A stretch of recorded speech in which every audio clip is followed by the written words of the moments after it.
सोनम रघुवंशीनेच आपला नवरा राजा रघुवंशीची हत्या केल्याचं स्पष्ट झालं असतानाच त्यांच्या लग्नाच्या रील्स आता स्पीडवर का येत आहेत तर त्याचं कारण आहे श्रास्ती रघुवंशी।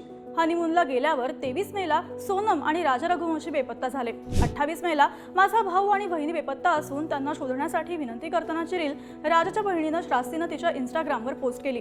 हजारो लोकांनी कमेंट्समध्ये श्रास्तीला धीर देण्याचा प्रयत्न केला। पुढे 2 जून पर्यंत श्रास्ती अशाच प्रकारच्या रील्स अपलोड करत होती। या दरम्यान श्रास्तीचे 30,000हून जास्त फॉलोअर्स वाढले आणि सध्या तिचे फॉलोअर्स 4 लाखाच्या आसपास पोहोचले। तेव्हाच श्रास्तीनं ब्रँड कोलॅबोरेशनच्या रील्सही अपलोड केला, ज्यावर भाऊ हरवलाय आणि बहीण ब्रँड कोलॅबोरेशन करण्यात बिझी अशा कमेंट्स लोकांनी केल्या।